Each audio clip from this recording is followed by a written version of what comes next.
नमस्कार. संपूर्ण महाराष्ट्रातील लाडक्या बहिणींचं आपल्या मराठी अपडेट गुरु या यूट्यूब चॅनलवर हार्दिक स्वागत. तर अनेक लाडक्या बहिणी आहेत केवळ फेब्रुवारी महिन्याचे 1500 रुपये कधी जमा होतील याच्या प्रतीक्षेत आहेत. आता 2च दिवस राहिलेले आहेत, आजचा आणि उद्याचा, आणि अद्याप देखील संपूर्ण महाराष्ट्रातील ज्या पात्र लाडक्या बहिणी आहेत 8 लाख बहिणी वगळून तरी इतर लाडक्या बहिणींच्या बँक खात्यामध्ये अद्याप पैसे जमा झालेले नाहीत. उपमुख्यमंत्री अजितदादा पवार तर यांनी सांगितलं की मी चेकवर कधीच सही केली आहे, पैसे जमाच होणार आहेत, परंतु अद्याप संपूर्ण महाराष्ट्रातील लाडक्या बहिणींना हे पैसे वितरण सुरू झालेलं नाही. तर हे पैसे वितरण कोणत्याही वेळेला सुरू होऊ शकतं. तर आज निश्चित अशी तारीख नाही आहे. मंत्री आदित्य तटकरे यापूर्वी घोषणा करतील आणि त्यानंतर हप्ते वितरणाचा प्रोग्राम सुरू होणार आहे. तर याच्यामध्ये सगळ्यात महत्त्वाची बाब म्हणजेच अधिकृत चॅनल Zee24 तास असेल, साम TV असेल, तर या ठिकाणी सांगण्यात येत आहे की काही तांत्रिक अडचणीमुळे संपूर्ण महाराष्ट्रातील लाडक्या बहिणींना हप्ते वितरण झालेलं नाही. आणि दुसरी महत्त्वाची बाब समोर येते की सध्या संपूर्ण महाराष्ट्रामध्ये अपात्र लाडक्या बहिणींचं डॉक्युमेंट व्हेरिफिकेशन सुरू आहे,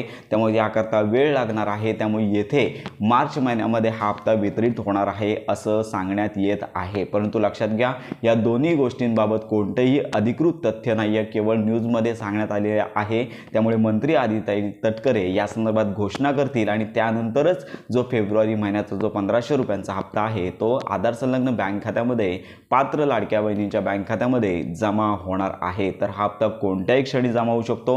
निश्चित अशी तारीख आणि वेळ सांगता येणार नाही. तर हप्ता जमा झाल्यानंतर संपूर्ण माहिती आणि व्हिडिओ आपल्या चॅनलवर दिला जाईल. त्यामुळे खात्रीशीर माहिती करता आपल्या मराठी अपडेट गुरु या यूट्यूब चॅनलच्या कनेक्टमध्ये राहा.